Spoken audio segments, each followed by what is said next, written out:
It's Lucy Litch, and this is Tiny House Conversations. It's the Australian-based podcast where I interview experienced tiny houses, tiny builders, and adventurers in the tiny world so you can discover how to create, build, and transition into tiny life.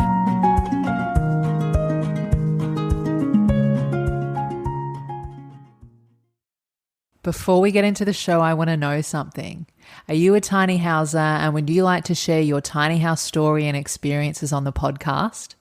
Or are you a business that has a product or service that aligns with the tiny house movement and would be beneficial for the tiny house community that you'd also like to share on the podcast? If so, I'd love to hear from you, and you can head over to tinyhouseconversations.com, and on there you'll see a section that says share your story. If you fill out your details there, I'll get back to you very soon. Now, here's the intro. Hey, it's Lucy here, bringing you another episode of Tiny House Conversations. Today I'm speaking with Anthony and Kirra, who are experienced tiny houses living in the Northern Rivers of New South Wales. Kirra is a silversmith and Anthony is an environmental educator, and they've been living in their off-grid tiny home for over 3 years. And in this conversation, we talk about natural building materials, including natural paint, unexpected discoveries, challenges, and lessons learned from tiny house living, including when in a relationship or living with others in a small space. Lots of laughs around that one. We also talked about regenerative agriculture and syntropic food forests and how this way of farming can feed entire communities and then some. And having a deeper connection with nature, the weather, the seasons, and everyday life through tiny house living, and conscious lifestyle choices and ways to reduce single-use plastics, and lots more. So, on to the show with Anthony and Kirra. Hey, Anthony and Kirra, welcome to Tiny House Conversations, and thanks so much for joining me on the show today. Hi, Lucy. Hi, Lucy. Hi. So now both of you live in your beautiful tiny home in the Northern Rivers of New South Wales. And when I first came across you a couple of years ago, you were living in your tiny home with regenerative gardens and a syntropic food forest. And I understand that since then, different things have happened and you've had to relocate your tiny. So what I'd love to do today in the conversation is, start with where your tiny house story began. How did you come across tiny houses? And then, we can touch on maybe your tiny home where you were previously living, and then move into, what you're currently doing now and with your tiny house and your experiences there. Does that sound okay for you? Yeah, sure. Thanks. Awesome. So would love if you're able to share with us, how did you come across tiny houses and what were some of your main reasons for going tiny? My journey into the whole tiny house realm began about, maybe 12, 13 years ago. I lived overseas for a really long time and got involved in environmental discussion groups, and that led to becoming aware of my own impact on the environment and how I could reduce my footprint, and then how do you do that? And it was also a financial thing. I wondered if I'd ever have the money to be able to own my own home one day, and I didn't know if I wanted to go into a lot of debt. So I think I was just maybe surfing on the internet one day and saw this tiny home show, maybe not the one that you saw us on, but just some tiny home show, and I that was back when I think they began in America, or they became quite popular in America and New Zealand, and I thought, that sounds like something that I could do, and it just kind of went from there. What about you, Kirra?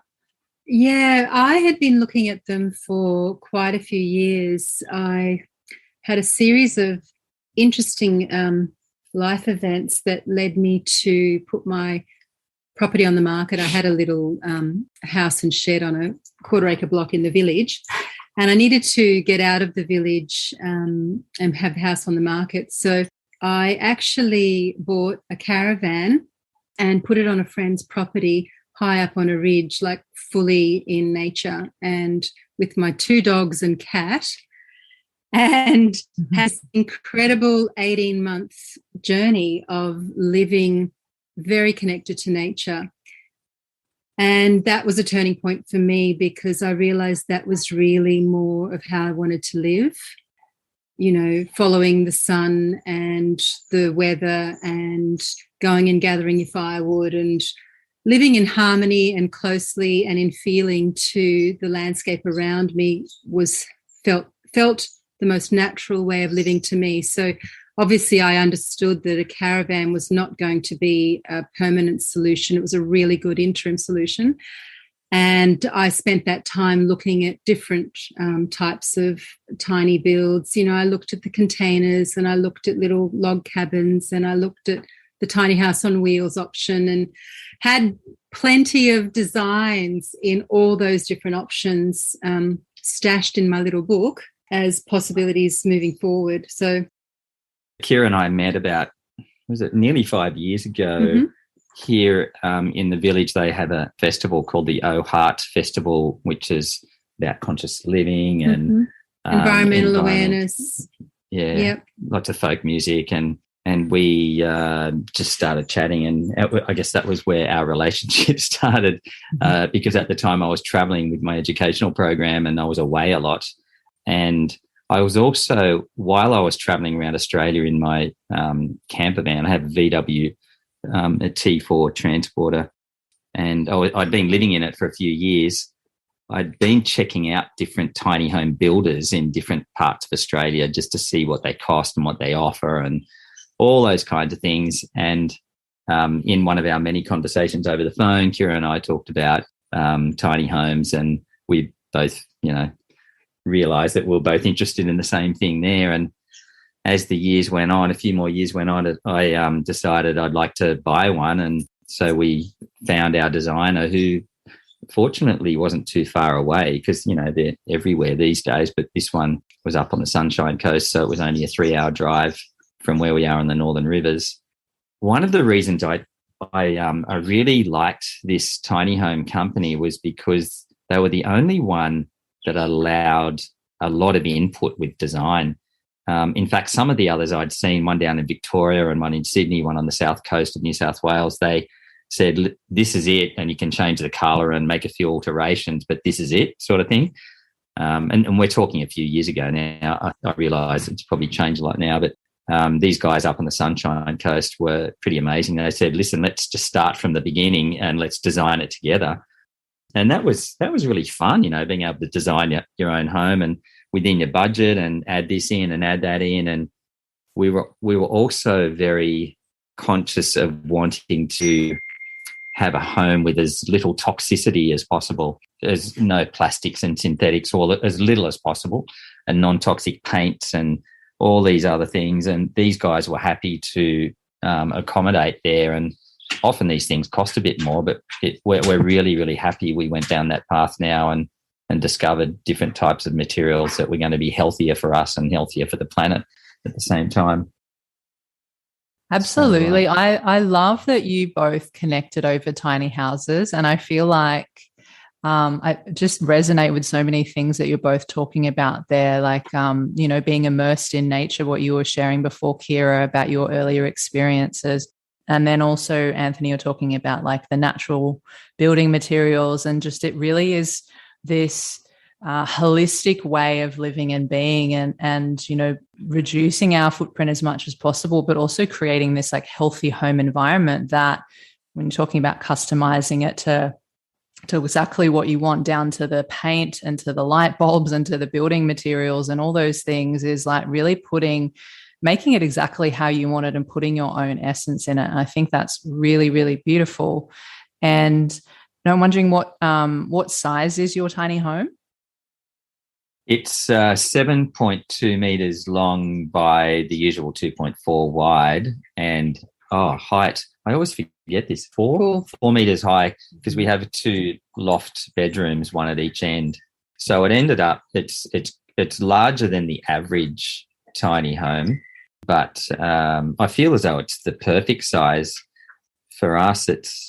we obviously don't need anything else within the tiny home itself. But you might have noticed in the photos we sent you, we have a really, really big deck, like a massive deck. And that was also a dream because it creates this indoor-outdoor space that you can be right there. You know, we've got trees all around us, and we can even cook on a little pot-bellied stove out there and be kind of outdoors but indoors if you know when it's raining or whatever. So it's the deck was a really important part of what we've done. And we enclosed it too. Yeah, that came with the move. The original site that when we first installed the tiny house, the veranda was open with a roof, and it's the entire length of the tiny house, and it's 4 meters wide. So that actually gives you enough room for a full day bed on one side, which is like a double bed size, some extra lounge chairs, a yoga area, and a full dining area plus storage. So it's quite a substantial addition to the tiny house itself, which makes a lot of difference for creative movement, especially because, like, Anthony does work from home a lot.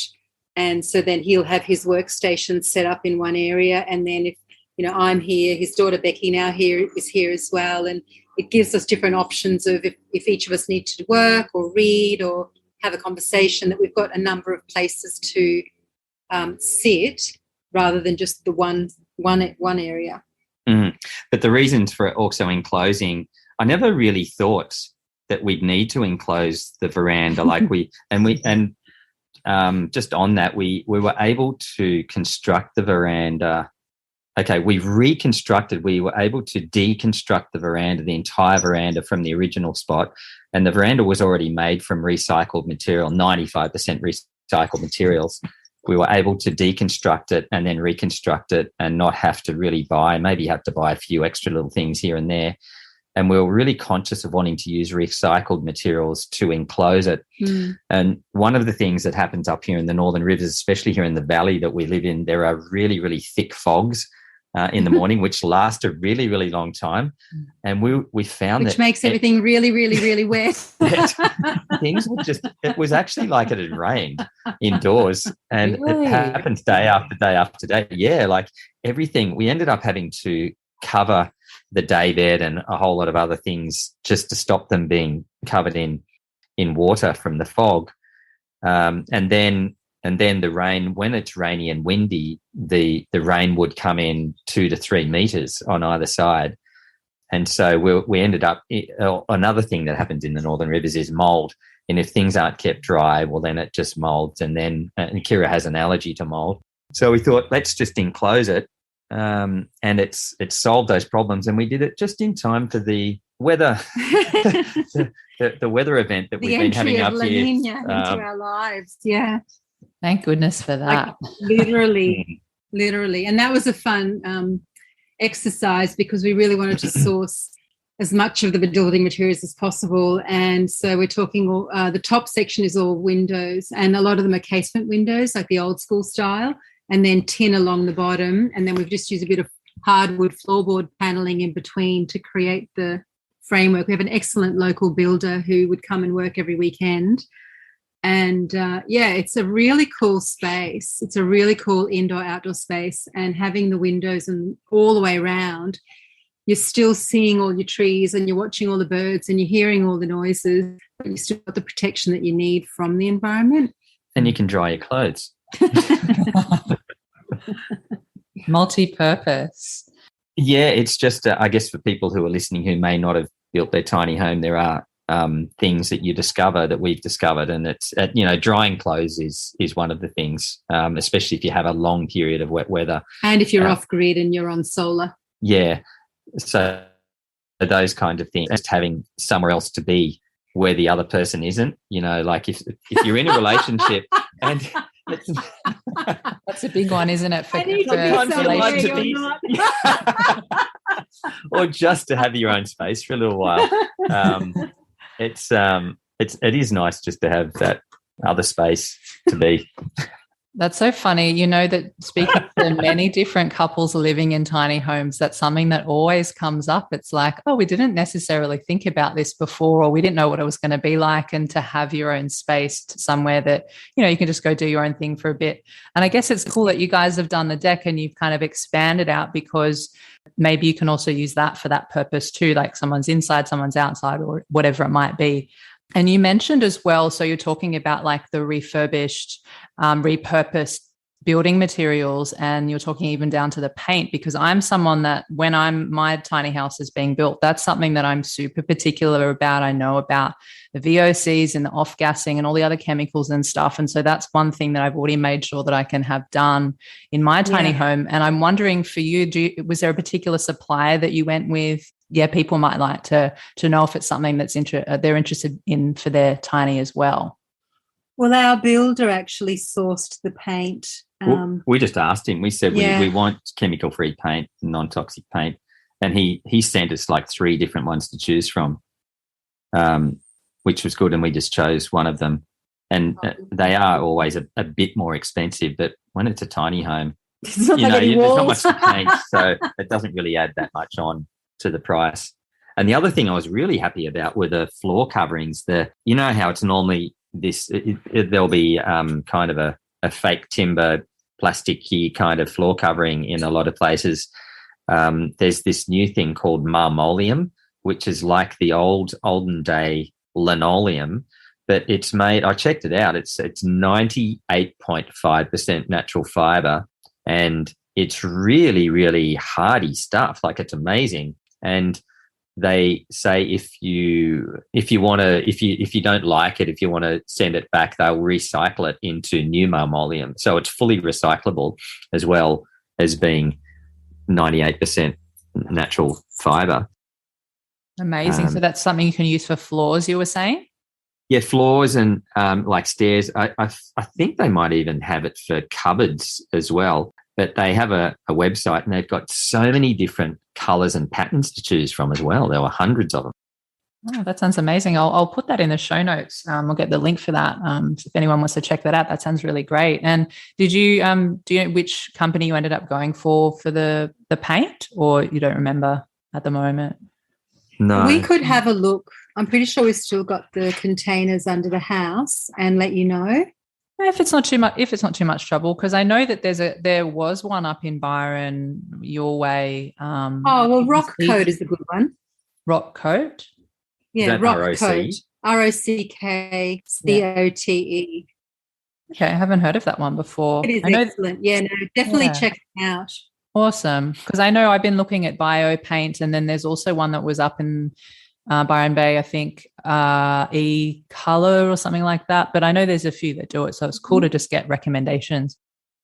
Make sure that you choose one that is washable and not matte. That was a mistake that we did.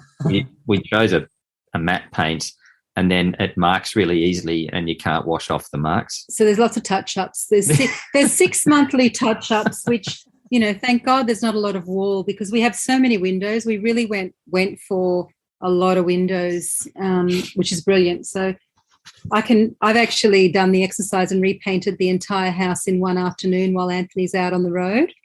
So wow, that's pretty good. Yeah. But that's a great tip. Thank you. Because it's these types of things that you tend to learn when you're actually living there and seeing how everything works, or just using things day to day. So that's a great tip. Thank you for that.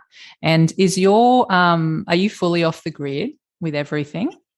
It's not with gas. That was something that we wanted to explore further down the track and haven't got around to it yet, but we're off grid with electricity. We have a full solar, and we wanted to go all out on the solar, like get the best ever, the best one possible, and the best battery and the best panels, because we don't want to have to replace it in 5 years' time or 10 years' time. And they said it'll go for at least 20 years, probably longer.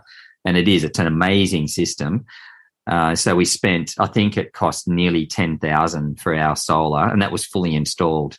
The guys coming from over near Nimbin, they're an outfit at Nimbin called Rainbow. I think they're the oldest solar company in Australia, actually. Okay. Yeah. They understand solar from the wires up. You're talking the old school hippies in the hills that figured out everything when it was 12 volt, and they have, totally adapted to all the latest technologies, but they understand everything right down to the wire. They're not a reseller in that sense. So they're brilliant to work with because they absolutely understand how solar works. They do, and the service was really good with these guys too. I can still ring them now, nearly 4 years later, and they'll give me a hand over the phone.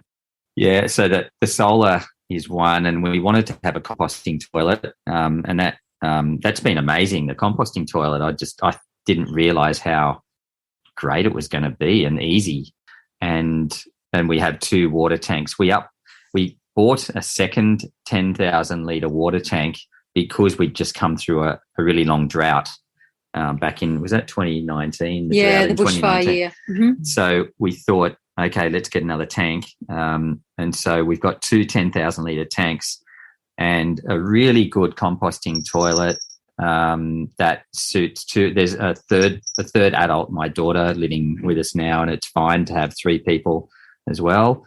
And it's totally not smelly. People often say, oh, doesn't it smell? And it just doesn't. It's just designed so well. But we do have LPG gas, and we'd like to convert to biogas at some point. And I'd like to do a bit of research on that before we make that move, though. Yeah, I've seen that around a bit, actually, biogas, but I don't know too much about it. Speaking of solar, Kirra, you did mention before when we were talking about things that or that you got to discover when you actually moved in, and you were talking about like discoveries with the solar system. So were there any challenges that you came across with that during your time, living tiny?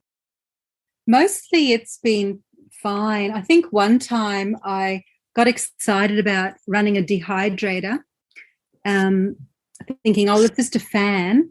And I filled it all up with stuff I'd picked from the garden and went off for the day, came back and I drained the battery because I underestimated something around that. But I think it was to do with cloud cover or starting it too early. I think that was what it was, because your battery will have reserve in energy in it overnight, and it could be 30, 40, 50, 60%, depending on whether the day prior was a sunny day and how much you were using. But it won't start receiving the draw until the sun is at a certain point. And I think what happened was I started the process too early. You get used to, when you're living in a normal electricity situation, you get up and you just do things first thing in the morning, but the energy wasn't there. So what had happened was I'd drawn the reserve out of the battery prior to the sun actually hitting the panels to recharge. So that was a learning. Yeah, there's been a few of those. A few times. You just don't, we're pretty used to it now. And I have to say it is nice. It's like living your values and living within your means, living as in with everything. You have to consider one of the problems we have today, one of the reasons why we're facing all of these environmental challenges is because we expect everything to be at our fingertips and be able to use as much of everything as we want whenever we want it, you know? And it's nice to be able to live using free energy from the sun, but knowing that you just don't have as much as you want whenever you want it, and to make sure that you have to adjust your day and your habits and your it's actually really it is most of the time it is really lovely to work with what you're given and go, okay, today's a sunny day, today's a great day to do XYZ, and live in harmony with the elements. I do appreciate that. And if it's extreme, like extreme rains, there are ways round. There's the local laundromat. You can pop down there and do a few loads once a week if you need to. And it's not the be all and the end all. But also I have to say, because I'm probably more, what you would say, more sensitive at an energetic level, and I do feel a difference in a house that's powered on solar energy as opposed to grid electricity in terms of the nervous system stimulation. And I've never slept well my entire life. I've always had issues with sleep and insomnia and very light sleeper. And since living in the tiny house and living off grid, I just sleep amazingly well. So for me, that's a tell. Yeah, I can resonate with that too, because I tend to be really sensitive with like the EMFs, or like the electromagnetic radiation and all of that kind of stuff, and you know, the chemicals. And so yeah, I've heard that from a lot of people. And I know I love what you're both talking about there of, you know, conscious lifestyle choices and actually being connected to the elements and the weather and the seasons, and also to your everyday way of being and living. And it feels like it's very much in alignment with, you know, maybe what we were doing a long time ago before all of this modern life, you know, came into developed so quickly, and before you know it, like, this is kind of like our reality at the moment. And there's something to be said for going back to that and that traditional wisdom and ancient ways of being that, you know, of the past. And you know, it kind of reminds me of like even just the aspects of the tiny home. You know, you're talking about the composting toilet before, so it's kind of like connection to the earth, and then the water tanks being connected to the water, and then using solar with the sun and being connected to the sun and fire energy in that way. And just, you know, so many things like that on a deeper level, I feel is you know, just such a beautiful way to reconnect with all of that. Yeah, you do end up feeling that the house is a living being. I love that. It's so satisfying. I found I actually never thought it'd be so satisfying to have to deal with my own, you know, our own waste, if you like. But there's something satisfying about knowing that it's not going to be pumped out in the ocean with a whole lot of chemicals, for one thing. But knowing that it's putting nutrients back into the soil. And we have a nice little composting system we have with our food as well. And I just find it quite satisfying doing those chores. They're not really a chore, just become a part of what we do, you know? Yeah. And I'd love to know, what were some of the must-have features you both, you know, had to include in your home? And do you have like a favorite feature in or around your home? I always go for the hatch. There's a hatch, and a lot of people we show the home, they go, oh yeah, I've got to have a hatch in my tiny home. And that came from this is before I met Kirra. There's this company where I think they're from Sydney or the Hunter Valley, where you can go and have a holiday or an overnight stay in a tiny home. And I thought, this would be a great way of just feeling how it is to sleep and live in a tiny home for a couple of days. And I did it.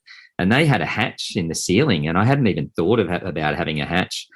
And it does really open up, well, excuse the pun, but it opens up a whole, like, you get light through and it lets heat out, and you can get out there as well. Saves you having to have a climb up a ladder to get onto the roof.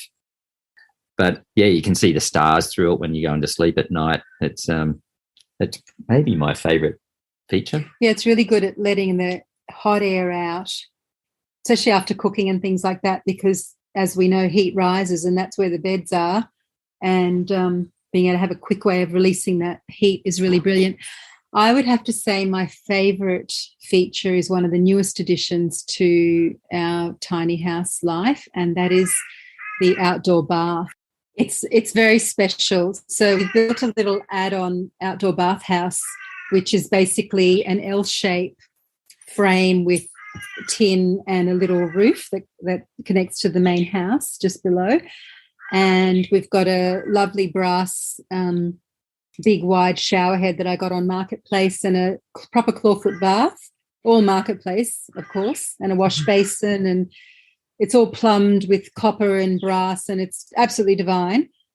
But the best thing is when you sit in that bathtub, you're looking out at these beautiful, it's like actually being in the Hamptons. You're looking at these beautiful, beautiful pine trees and amazing forest, and you get a bit of the ridge line looking towards the pinnacle, and it is just the most magical thing. That was another thing that I guess I'd thought of before when planning the tiny home, I've always wanted to have an outdoor bathroom. And so when I had the tiny home built, I asked them to put the plumbing, like the hot and cold water pipes, right through to the back, because I thought, if I'm going to have an outdoor bathroom, it's going to be behind the tiny home. So it made it a lot more simple just to do that. All the plumber had to do was just connect up to those two pipes there. So essentially you've got the indoor bathroom and that side wall, and then on the other side of the wall you've got the outdoor bathroom. And now that we have a third member in the house, it's actually great because you can have two people can have a shower at the same time. That's great. And the outdoor bath sounds divine. I can't imagine, just being there out again, that connection to nature and the outdoors. It sounds lovely. I'm wondering also, so what was the overall, I know you've kind of relocated and all that, but what was the overall cost of your home initially? I know you've added some things on as well, like the deck, but if you had to estimate. The cost back then for the completed tiny home and delivered, like towed down from the Sunshine Coast, was $84,000. But I believe they've gone up quite a lot, demand and building material prices. Yeah. So I feel as though the same one now would be closer to 100,000, but it was 84, and that was about 5,000 more than standard because we added, the hatch and other things as well. The better choice materials, like the environmental materials, would have added as well. I remember that we were able to have the tiny home and a water tank, the deck, like a massive deck, and the solar, and it all came to less than 105,000. It was about 104,000 and a couple of hundred, and the budget. Our budget was 110,000, pretty much. So we came in. Yeah. Yeah, it does seem to be that I've noticed for sure that the costs have gone up in the last couple of years. And it sounds like money well spent, though, for everything that you've got. And then, especially upgrading to, more, making sure you've got more natural materials and paint and all of those types of things. I know that you're both passionate about regenerative agriculture, and that's something that is a big passion for me as well. And, in your home initially, you had a lovely syntropic food forest. For anyone that's not familiar with what that is, are you able to just give like a brief overview? And then I'm just wondering if that's what you're also creating in your location that you're at now, or, you've already started doing that. It's a particular method of regenerative farming, agricultural farming, that's emerged out of Brazil by a Swiss-Brazilian farmer called Ernst Gotch, and he studied forests and regeneration within forests and observed things such as when a tree would come down in an area, whether it was because it was struck by lightning or whatever, that cutting of that life force and falling to the ground functioned as a type of reset. And suddenly you'd have new life all around. The canopy would be broken open, there'd be more sun in, there'd be all this micro life and fungal life around the tree, and so on and so forth. And it's a lot more complex than that, but that's the kind of abridged version.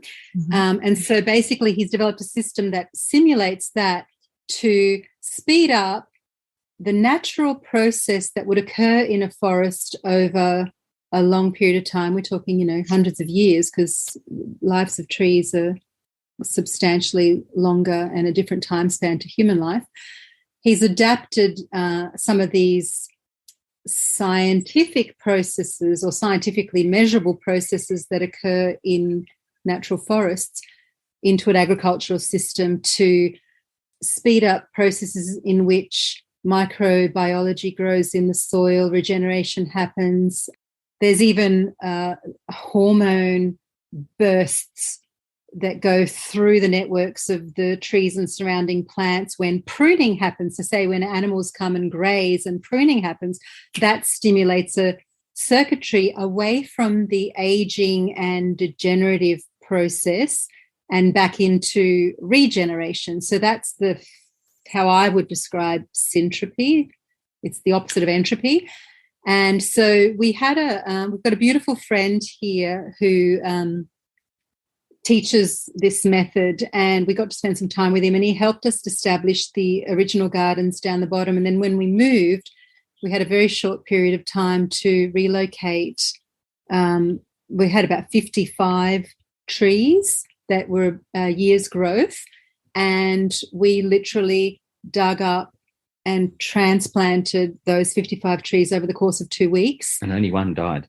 Yeah, because the taproot was too, and but that one had to be moved because it was right in front of the tiny house. But we wouldn't have chosen to move all the trees if we knew that the people who purchased the property where we were happy to keep it there. But they actually had spoken with us and said they had completely different plans with that site, and they would hate to just come and clear all those beautiful trees that we'd planted, and that we were more than welcome to come and just dig them all up and relocate them. So for the sake of the trees not being just abandoned or destroyed after a short period of time, we went for it. And amazingly, by grace, all of that was replanted, reestablished and relocated, and given just the right amount of time for the networks of the trees and their roots to stabilize sufficiently so that when the big rains came, there was enough structure in the soil to prevent any erosion.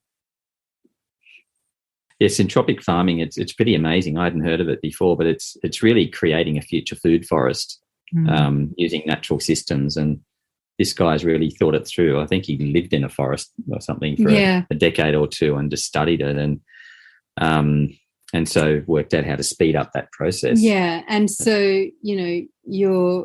there's all the things that are happening, the sequestration of carbon and the nutrient-dense food is the other thing. It's like organic farming is at one level, regenerative farming takes everything to a whole nother level. And we're not just here to grow food for ourselves, we're actually here to grow a better environment around us, better soil, better habitat food for all of the other little creatures that live here. We just noticed ecosystem. how many birds and insects have come since we've started doing it. It's really amazing. Different bird species have come around, and they're even flying close to the house too, closer and closer.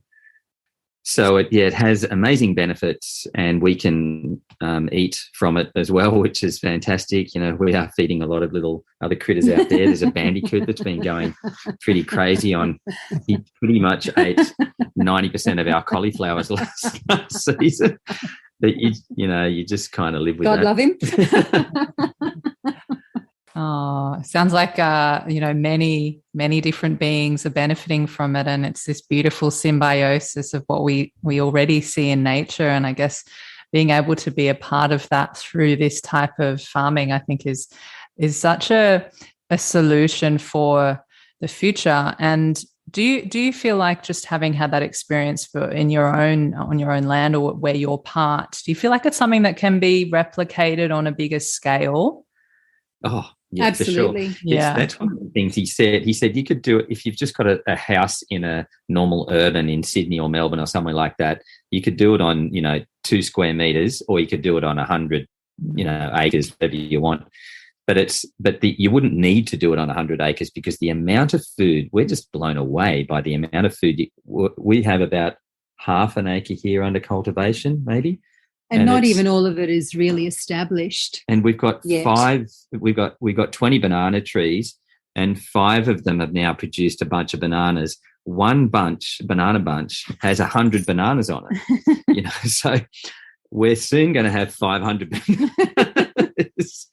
It wasn't kind of planned like that, but we'll be able to, feed our neighbours and our community and give them away to other people. And that's just on our little plot here. So it's definitely something you can do in an urban situation, or can upscale and feed. There should be no reason why anyone's hungry on this planet, basically, at all. Absolutely. Couldn't agree more with that. And I hope that we see, more and more of that, and, have this beautiful, abundant resource to be able to feed everyone, and for to have this deeper connection to our food again, because I think everything is so outsourced. Obviously, depending on where you are, if you're not necessarily growing your food, but yeah, I think it's so in alignment, this regenerative agriculture with the tiny house way of living. So yeah, I hope to see more of that. And now I'm curious for both of you, what is one thing that you both love most about this tiny way of living? Well, you don't have to spend an entire day cleaning. No, I'm serious. Because I know I've heard it a lot. Our lives are full, and we like to participate in a lot of things and help other people. And, Anthony volunteers at a local animal sanctuary, and he's out how many times a week in the mornings and in the evenings helping to put them out and put them away. And, we're running around a lot. And I really do appreciate the fact that the two of us can get in and spend an hour and everything is ship-shape. It doesn't dominate an entire day because we actually don't have a day spare just to get the house back in order. So lifestyle-wise, that's a real big tick for me. Yeah, I think, that's something that's really important. Well, the amount of time you don't spend just, cleaning, because I've lived in normal houses and normal apartments all my life, and you'd have to spend half a Saturday or a whole Saturday just cleaning up after yourself. But I think something Kirra mentioned earlier about just being right there, living close to, I guess, what we call nature. We're just so lucky. We're surrounded by trees. It's peaceful. We don't hear any traffic, and we're living our values. It's something that brings peace and satisfaction on its own. Also, I'd have to say there's a quality that comes with tiny house living that you may not have with a conventional house. And I notice that especially with when kids come round to, like friends will come round and they've got little children and they just love the loft and they love that there's a ladder and they love that there's an outdoor bathroom and it's all so cool and fun. And I do feel like that. And, we've got a projector on the veranda and we pull down screens so we can have our outdoor movies on the veranda, and it's just a lighter lifestyle. Yeah. Beautiful. And I'd love to know as well, has there anything that's been particularly challenging, whether it's unexpectedly or just challenges that you've come up against, maybe besides the recent events, but just in general in tiny house living? You've got to be aware of each other. This is something that I didn't think about before. Well, if you're a couple or if you're more than one person, you really do have to respect the other person's space and know that you're in a tiny space and that you can't go anywhere else and just have your downtime unless you want to go for a walk somewhere. But it's and we're dealing with it. We've had our moments, of course, but we talk them through. But there is you're in a tiny space and you've got to be aware that there's another person there. And if I'm doing something anywhere in this space, Kirra's going to hear it, pretty much, and vice versa. So you wouldn't have that in a normal house. You could go into another room and close the door and you're fine. Yeah, that's the thing. People who are thinking about getting a tiny house need to understand. I mean, and they could build in a design where they've got a bedroom with a door. I have seen those. But for the most part, if you're going for the loft option, so you've got more livable space on the main floor level, you're essentially living on a shelf above the kitchen and living room. And with that comes communal space. Your personal bedroom and your personal space is now in a communal space 24 hours a day, 7 days a week. And if people just pop around and want to visit, you can't go and lock yourself in your bedroom. You've both got to, be social. Smile and wave. So, I mean, we've had some great chats about things because early morning movements and noise levels and, morning activities, if one person is still needing to rest. I mean, we have a great thing because Anthony works in a bakery and gets up at 1:30 in the morning every Wednesday and comes home at 6 in the morning, and I'm a light sleeper. So he's had some wonderful opportunity to learn how to tiptoe amongst the tulips. Otherwise, I have an entire day where I don't sleep until the following night. So, yeah, those sorts of things. But really, it's just you've got to know that going in, that you're actually going to be in a shared space, and it does provide for really good relationship building conversations. That was really well put. Thank you. I love it. There's always work to do when in relationship with others. And I guess a tiny house perhaps illuminates that a little bit more because it is a smaller space and there's always almost nowhere to hide. You can't avoid relationship in a tiny house, and that's a good thing. Yeah, you'd have to deal with things, I'd assume. Yeah, you can't just run away. You really do. Such a good insight. And Anthony, I know that you've got your plastic pollution solutions. Would love to hear a little bit more about that if you want to share. Yeah, it's in a bit of a hiatus at the moment due to everything that's been going on in the world over the last couple of years. It's essentially an educational program for schools, which helps also for communities and businesses if they like, but it's been mainly for schools to help them reduce their single-use plastic and waste in general. But also really it's been about what I've seen, what I've noticed over the years, I've been doing it for about 8 years now, is that it's a stark example of human impact, undeniable human impact on the environment. If you know what I mean, there's a lot of different things, different challenges that are impacting our environment at the moment. So many, in fact. But there are a lot of people out there that may either deny that it's happening or don't think it's as bad as it is. But plastic pollution isn't one of those. You know, you can just see it. It's right there, and it can only be humans that's doing it.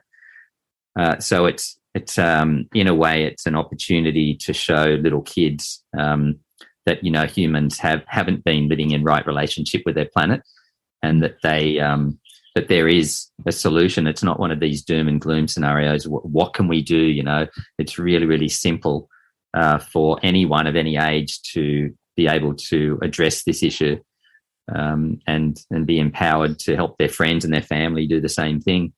It's been a wonder. It's been amazing. It was something that happened organically. I never thought I'd be driving around Australia going into schools. I wasn't a very good student myself, so it's quite ironic that I ended up going in and becoming a type of teacher. But it's been amazing. It's been the most amazing vocation I've ever had, and I've had quite a few vocations over the years to be able to do that. And it's been, I think, maybe the most wonderful part of it is it's been a collaboration. There's no way I could have come up with an educational program on my own. So the people I met along the way are mainly teachers and even people who work in council waste facilities and even just community members. There's a lot of people who've contributed to the program, and it's quite unique. But it's been a bit of a shame about everything that's been going on. I haven't been able to go into schools much at all, particularly the last 6 months. So as Kirra said, I've been doing all kinds of other things, working as a baker's assistant, a barista, a bartender, animal sanctuary, kinds of things. Thank God our local village has a beautiful cafe and restaurant and means by which you can participate and be part of something. It is. It's actually quite an amazing village. That it's another thing that I dream, living in a place where there was a lot of community spirit, a lot of community participation. It's a pretty amazing place to live. There's a lot of social stuff goes on for a tiny little village, and a lot of other opportunities to just participate in, I guess, volunteering or, you know, doing things for others. So it's really landed well here. Yeah.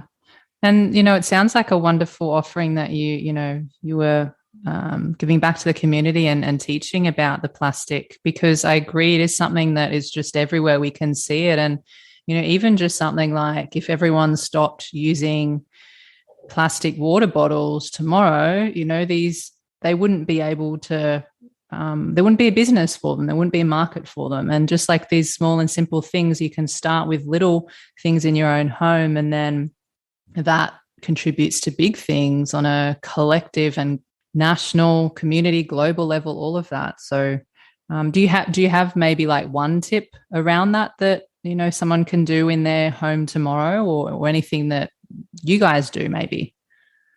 Something that I love that we do, which was another kind of something that I'd hoped that we could do, is to we're very lucky. The nearest town to us, big town, has a great bulk food shop, and we go there. We go there once a week or once every 2 weeks, and it also has a local farmers market. We're so lucky. So it's a really good. We're buying things from local growers and things that have grown within probably 20 kilometres of where we live, so we can buy local food from local people, and we know the money, goes straight to them. And the bulk food shop, we can take our jars in and just refill them, and we do it with detergents and soaps and all kinds of other things too. So we're able to avoid a lot of single-use plastic. We can't avoid it 100%, and I guess maybe that might be the tip, that you may never be able to avoid single-use plastic 100%. I hope there'll be a time when we can. But if you can just start phasing out things you really don't need, and water bottles is one of those things. It's just ridiculous. When I see someone drinking out of a single-use water bottle, and thankfully they're becoming less and less now, but I get quite a shock. It's like seeing someone light up a cigarette. The 4 most common ones you've probably heard of: bags, bottles, cups and straws. Everybody can cut all of those out fairly quickly. Plastic bags, plastic bottles, straws, and coffee cups, which have a lot of people don't realise that paper coffee cups have a plastic lining, which makes them unrecyclable. So if you can cut those things out and go reusable, just think reusable. And if your town or suburb has a bulk food shop, go in there and start taking your jars in. And it really is, it's pretty amazing place where we have those things available to us quite readily. Amazing. Thank you for sharing that. That's a great tip where, I guess anyone can start in their own home. And, as we wrap up the conversation today, Anthony and Kirra, is there anywhere that anyone can find you or connect with you online? I know that you said you've kind of put on hold what you're doing with plastic pollution solutions. But do you have a page or anything like that? We've got an Instagram, and I started it when the tiny house was first being moved onto the property, as a way of, like, as a photo album for us, really, to document the journey. And then it's sort of become a lot more since then, because people have gotten interested in tiny house lifestyle and what we do with food and gardening and the plastic waste side of things. It ends up being on this little Instagram account, which is called Little Fig of the Hamptons. And it's, I love it. your reference to the Hamptons before in the bathtub as well, right? That came out of a very wonderful conversation of happy play with the owner of the property, and it stuck. Yeah, it kind of does look a little bit like, I've never been to the Hamptons, but I've seen pictures of it. But there's a lot of pine trees somebody planted here quite a while ago, and they're really established. And it does looks a bit like that part of the States. Oh, lovely. And, there's Plastic Pollution Solutions I just have a website, and I'm on Facebook as well. It's plasticpollutionsolutions.com.au. And I'm slowly getting back into business, going into local preschools, which is always fun. Oh, great. Yeah. Well, I will link to all of that in the show notes for everyone. And if you want to find the links to those, you can head on over to tinyhouseconversations.com. And I just want to say thank you so much, Kirra and Anthony, for your time today. Loved hearing your stories and your tiny house experiences, and even those insights that you may not necessarily discover until you actually move in and live that way. So thank you again.